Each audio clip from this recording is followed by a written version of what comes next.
Okay,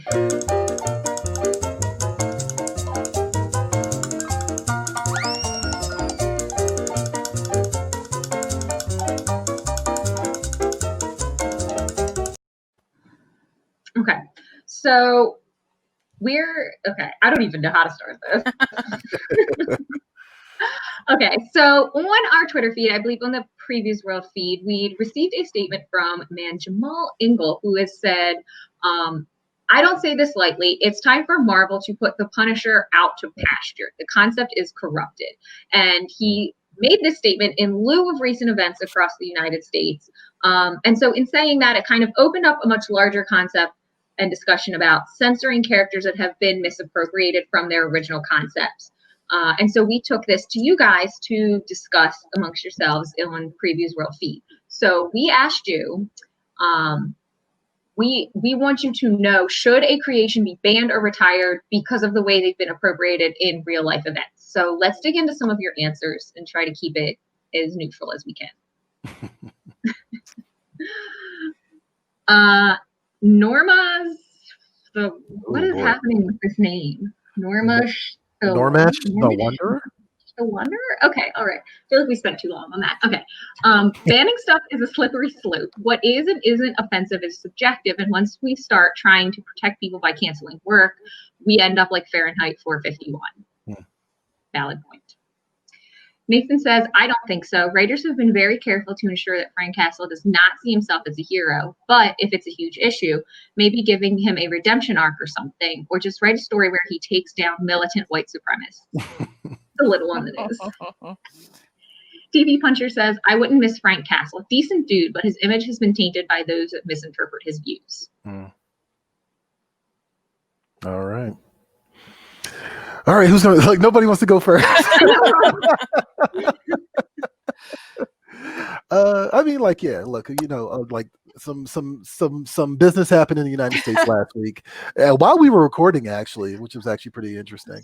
So uncomfortable. Yeah, and you know, I'll say this: I saw more people who did not agree with Jamal versus people who did agree with him. And I saw a lot of people suggest that oh, they should do this with the Punisher. I saw some people like, oh, they should make him black, they should make him gay, like, you know, like that's going to be the catch-all, like that's just going to fix everything. Fix anything. Yeah, I don't agree with that either. And then I saw a lot of people saying like, and I know Natasha can weigh in on this a lot.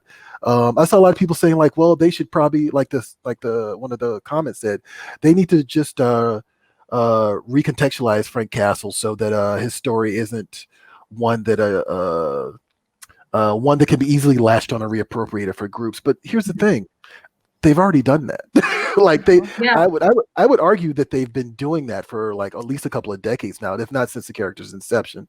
And one of the things I was going to point out, one of the books I read last year that I actually really enjoyed and I thought was excellent was Punisher Soviet, where Frank Castle meets basically the mirror image of himself, but he's a Russian.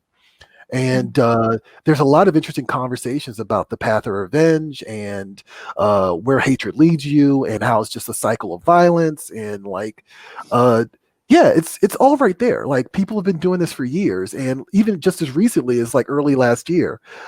So yeah, I get frustrated with these things primarily because I think it's coming from people who assume a lot about comics in general.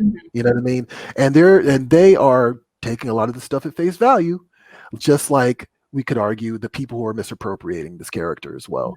So yeah, it just drives me nuts. But I'm curious what you have to say, like particularly you, Natasha, because I know you got a Punisher tat, don't you? I do. Oh, let's get on that. Let's get that, Johnny. Yeah, I do.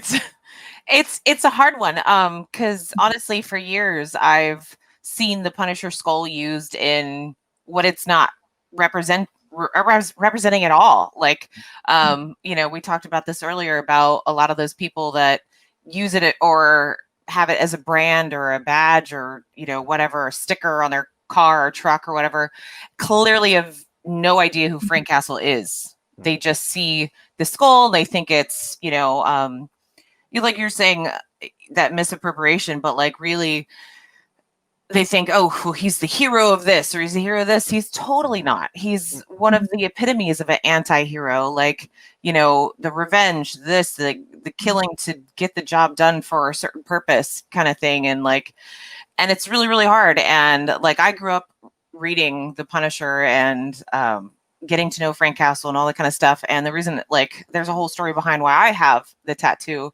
And it was, I'm not going to get into that, but it's hard. And it's like I said before, this is probably one of those instances where I'm okay with gatekeeping. And I said that, and please don't anyone clip this down to just that statement. Right, yeah. Just play it on loop. Please, yeah. She's okay with gatekeeping. What? No, it's when it's used in this manner that is not a proper representation.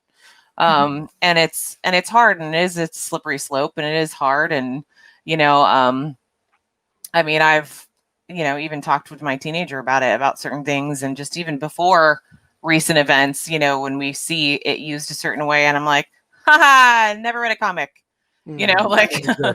And that is really the only time that I'm ever like, you don't know what you're talking about, and but yeah, I mean, it's hard. You can write all the things you want to, but that doesn't mean someone who sees it this way is actually going to read it. Right, and that's, I think that's where the slope is. And, it's tricky. It's a tricky one and a delicate, I mean, considering everything that's happened in recent events, it's a delicate matter for sure. But the bigger picture is, I mean, we know who the Punisher is. We know who Frank Castle is, who he represents, who he, all that kind of stuff. And, unfortunately, some people have taken it in the wrong way. And I hope not more people keep taking it in the wrong way and that it becomes an actual problem. It's such a, a small detail, but yeah. No, absolutely. What about you, Ashton? I know you're not big on this, on the, the superhero stuff. Well, he's not a superhero, but you're not big on that, the Marvel DC thing, but where do you stand on this, this whole thing? Yeah, so the first thing I kind of want to jump on is something that was said in one of the comments about giving the Punisher a redemption arc. I think that's even more tone deaf than anything that's already been done, because you're kind of you're playing with revisionist history at that point and acting like he's something he's not. So I think that doesn't solve any problems. That kind of, if anything, probably creates more. And like Natasha said, it is hard and it's a slippery slope because it's even if Marvel did put him out to pasture, so to speak, it doesn't get rid of him. He's not gone. His symbol's not gone. There's no way to really undo it. No amount of censorship here fixes the problem.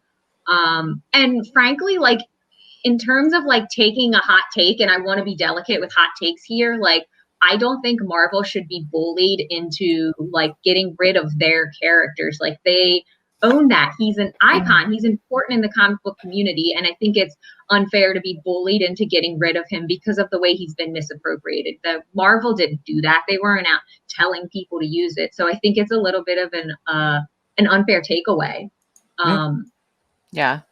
And I think the other thing that's hard there is because the Punisher logo is a skull, it's a little can't do much about it. Even if Marvel says don't use it, okay, that's fine. But then just an image of a skull is public domain. So there is no solution. It doesn't matter if you censor him. It doesn't fix anything. Yeah, I agree. There's also a part of me I remember what the Anti-Defamation League banned Pepe the Frog and made him a racist thing or something like that. And I remember thinking, I've never read any of those comics that character's actually originally from, but I remember feeling so bad for the creator. You know what I mean? Yeah. And I say that because my whole thing is this approach is you funny enough, punishing the artist. You know what I mean? Yeah. That's really what it boils down to, especially with something like The Punisher, which is owned by a company like Marvel, right? But ultimately, the creators of that book do get kickbacks from that character being used in television and movies, and et cetera, et cetera. I don't know how much it is, but still, it's almost like you're not only you're taking the toy away from fans, but you're also kind of you're reaching into the pocket of the artist and taking that money away from them as well. And artists already don't get paid enough in comics. You know what I mean? So it's when you have something that's a multimedia breakthrough thing, something that goes to television, goes to movies, it's been in cartoons. You know what I mean? it's almost like it's kind of rare and kind of unique, and like that's actually the mark for success when it comes to doing like some of these like these creations from some of these companies. So yeah, I'm like, don't punish the creator, like don't like don't go down that road. I also kind of find it ironic that the Punisher symbol that I see used, the one that I've seen used the most often, is actually the Thomas Jane one, the one from the I think it's like the 2004 movie, I believe it is, which is kind of like the goofiest, most toothless version. You watch your mouth, Troy. Watch your mouth. I mean, I'm just saying. Look, I'm not knocking the movie. I'm just saying, like, it's kind of like the funny version of the Punisher compared to the John Bernthal and the Ray Stevenson and the Dolph Lundgren version. You know what I mean? And the comic book, and the comic book version. You know what I mean? It's like it's just like that's the one that I see used the most. Okay, yeah. And I don't even know if Marvel even has the copyright to that particular one, to be honest, because it was over. I think it was like over a decade ago. So that's my big takeaway is and Garth Ennis actually, I'm glad he actually spoke up. There's a comment, there's like a screen grab floating around, and I didn't want to use it on the show because I don't know where it came from, but he makes a few comments about it, which I thought was really good because he's been writing Punisher for 20 years, and just like he wrote that Punisher Soviet book that I picked up, and like his whole thing is Frank is not a hero. You know what I mean? Yeah. Right. And if absolutely nothing else, like using it kind of completely underscores the ignorance of people reaching for it, because it and Natasha touched on this earlier, like it shows that you don't know what you're saying. Like if you think you're a hero, you're not. And you're also dumb because now you've reached for like a logo to represent yourself as a hero, and you've used something that is in fact the exact opposite of the person you're idolizing yourself to be. Yeah, exactly. It's like taking a Peter Parker or something and being like, I'm the best villain ever. Right, exactly. Right. Yeah, it's like, what? Johnny says we got some comments here. What do we got, Johnny? Jose Sanchez says, agreed. He shouldn't be bullied out. Yeah, I agree. I'm with you on that. I know some people will not agree with that, but sorry. As a guy who has snicked tattooed across his knuckles, people need to separate fiction from reality first. I agree with you on that, 100%. Totally. Jose Sanchez also, the movies are a gem, sir. Thank you. To each his own. Look, I'm also not the most diehard Punisher fan. Like, I really did not like the character when I didn't dislike him, but I didn't really care one way or another about him until Garth Ennis started writing him. But to be fair, some of these movies, imagine the timeline that they came out before Marvel Cinematic got huge, before any of this. As a fan, we just, you give us like tiny little treats. We're like, yes. Yeah, of course. Yeah. Ooh, a piece of candy. It's okay if it's a little stale. Right. I mean, that's fair. I have like, there's a lot of things about that movie. Like, I don't like that they replaced Maganucci with John Travolta. Like, there's a whole bunch of stuff that I could get into. Laugh aloud. The Thomas Jane Punisher is a hardcore killer compared to Travolta's villain. Exactly my point, which is kind of the problem. So. Bosnian09. Marvel should just trademark the skull and start filing lawsuits. That should resolve this issue. I mean, yeah, you can. You can in theory do that, but like, is that really a good use of resources? And like, you're gonna need an entire like legal department just to file the amount of lawsuits this is going to be. Like, is that feasible? Does that mean I'm going to get sued? Right, exactly. And that's the slippery slope that I think someone mentioned earlier. Like, I know a lot of people are like, well, Disney sued over a Mickey Mouse. Some kid's family wanted to use Mickey Mouse on their tombstone or something. It was something weird. I don't know what it was. But they pursued legal action. Hardcore. I kind of feel like that's an urban legend, but regardless. The tombstone? That feels very insensitive. I feel like that's something somebody made up and everybody You know nothing, Jon Stone said. It's funny how parallel Deadpool is to Punisher and how vastly different society embraces them. That's actually a good point.